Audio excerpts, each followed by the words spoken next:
Hello people, welcome one and all to Jojo's Learning Club.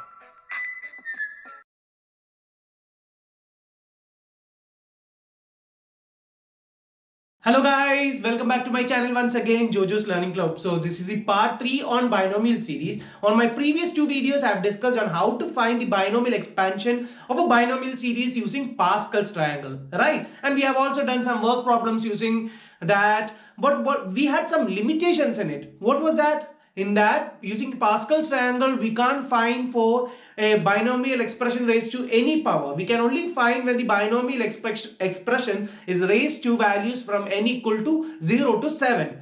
But using the binomial theorem, the n's value can be any number, or it can be a fraction, decimal fraction, anything. So using binomial theorem, we can find the binomial expression raised to any power we can find. So in general, the formula to find the binomial expansion of a binomial series is a plus x the whole raised to n. This is a binomial expression, right?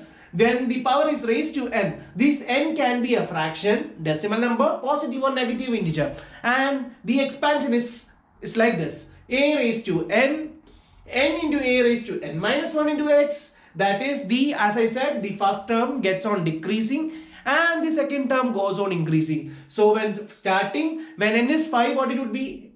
A raised to 5. Second term would be what? A raised to 4. That is a raised to n minus 1. 5 minus 1, 4. And x value goes on increasing from 0 to the highest number, that is n.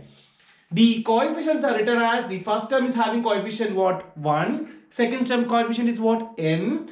And third term's coefficient is what? N into n minus 1 by 2 factorial. If you don't know about factorials, please refer my video on permutation and combination, where on that in part 3 I have discussed in detail about factorial notations. So for a short time I can say that factorials are like, for example, for n factorial, it is the product of the first n natural numbers. So if we take 2 factorial, what it would be? It would be the product of first two numbers. That is what 1 into 2. For example, for n factorial, 1 into 2 into 3 into 4 into till n numbers. For 5 factorial, what it would be? 1 into 2 into 3 into 4 into 5 and so on. So the third term would be n into n minus 1 by 2 factorial into a raised to n minus 2 x square. So what would be the third term? N into, fourth term, n into n minus 1 into n minus 2 by 3 factorial a raised to n minus 3 x cube and so on till x raised to n. So let's take the fourth term. I'm going to take the fourth term, okay? Fourth term, I'm going to write it again. And that is what? N into n minus 1 into n minus 2 by 3 factorial a raised to n minus 3 x cube.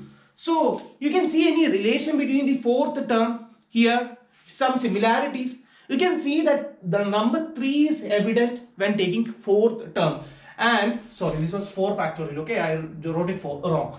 4 factorial. And when you take the fifth term, you can see that the number 4 is evident, right? Because you can see that when you take the fourth terms, you take the product of the last 3 numbers by 3 factorial. Again here 3 x cube. So to find the rth term or the rth term of a binomial expansion, what you can say that, so this will be till 4 it was 3 terms from the back was written. So what it would be?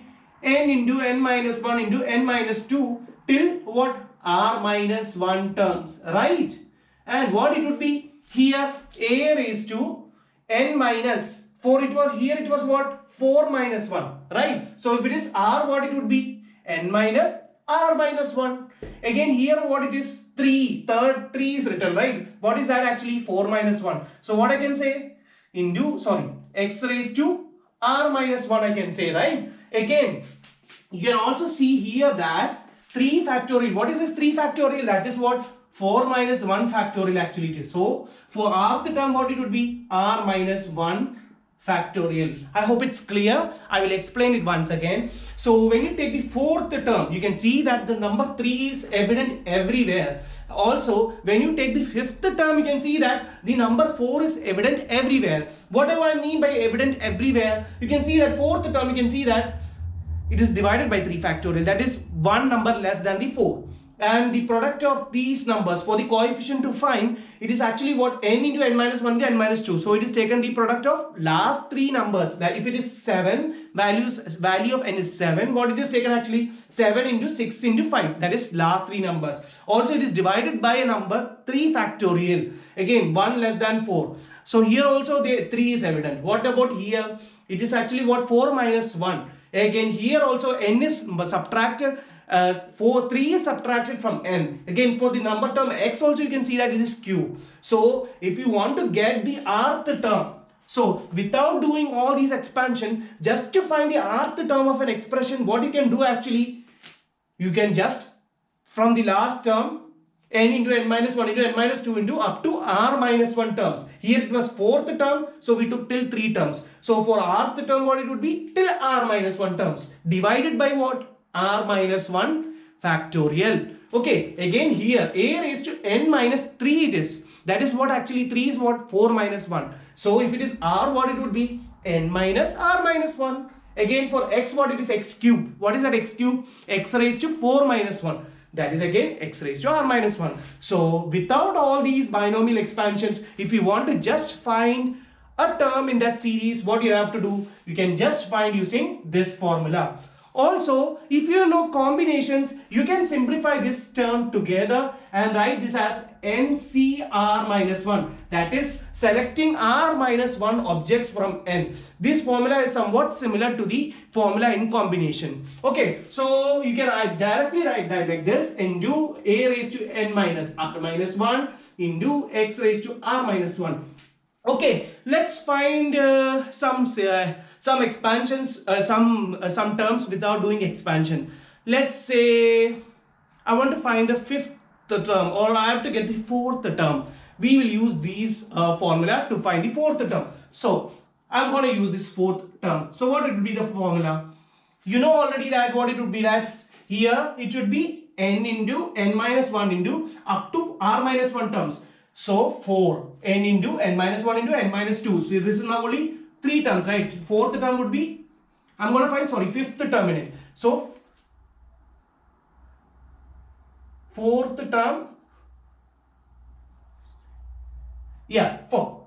It is true. N minus 1 into fourth term. Fifth term means you write the last 4 terms. Okay. Again divided by 4 factorial it should be, because why?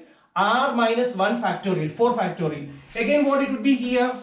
A raised to n minus r minus 1. What is r here? R the term is fifth.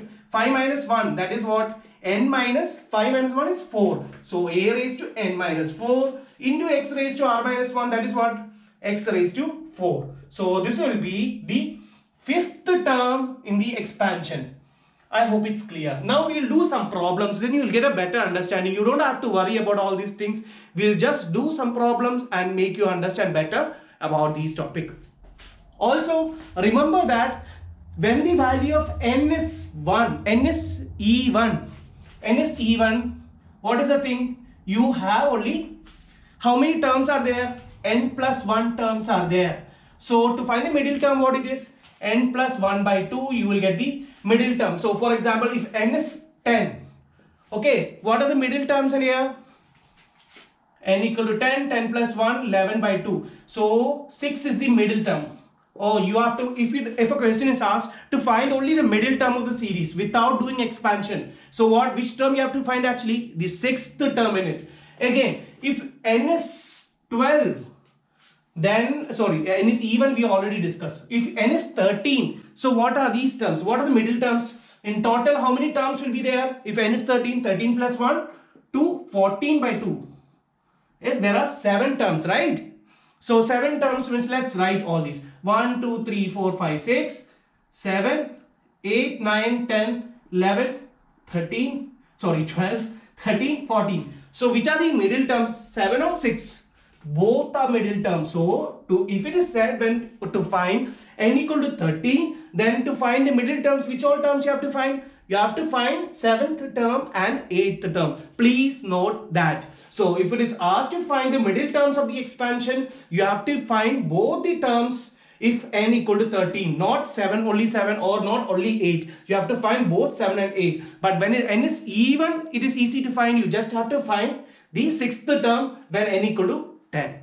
I hope it's clear. And now let's discuss one more section, or the one more important formula why you have to deal with all these stuffs. Okay, so let's consider here a is equal to 1 in this formula. So what happens here? The entire formula gets changed. So what happened here? A's value is 1. So what happens here? A raised to n, so 1, right? So A's value is 1, so 1 plus x the whole raised to n, the formula is now, right? So what you have to write, 1 raised to n is what? 1. Again what? N into A's term is already gone, so any term raised to n minus 1, n. Next, here what it happens? N into n minus 1 into by 2 factorial into x square, and so on till x raised to n. All these A terms are removed. This is very helpful for you to find when you make this formula, and it's easy to remember than this formula. You don't have to care about this 8th term. For A, when it is happening? When A is 1. For example, if you are having a problem like, let's say 2 plus y. Here A's value is not 2, 1. So what we do? We take this raised to 7, let it be. So what we do actually, we take 2 out inside the bracket. We do it like 1 plus y by 2. Okay, 2 raised to 7. What is this actually? 2 raised to 7 into 1 plus y by 2. Now you can split and write together like this. It is same, right? If you take this inside the bracket, it would be again what? 2 plus y itself.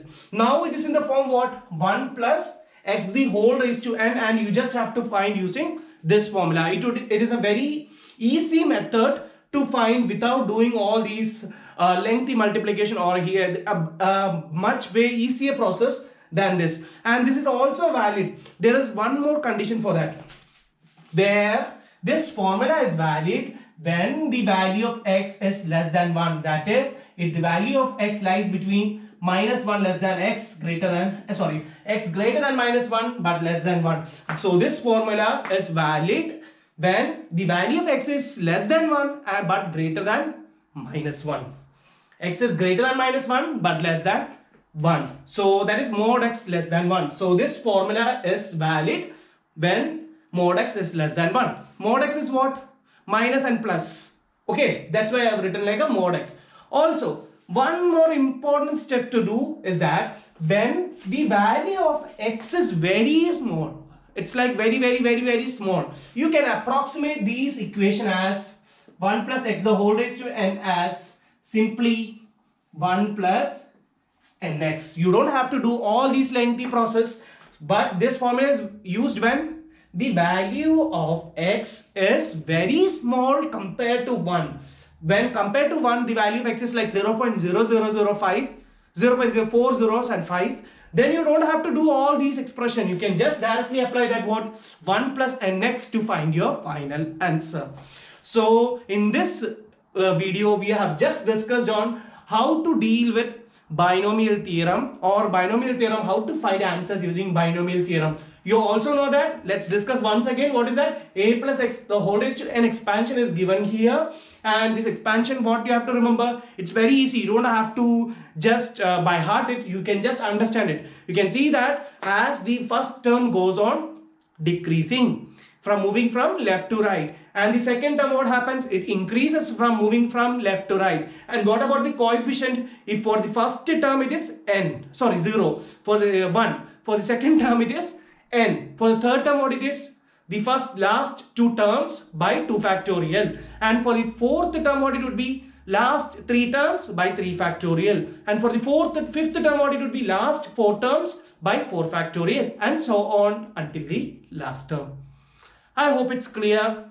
Okay, now let's do some work problems using binomial theorem and understand better on these topics. So let's see you over there. Bye bye. Take care.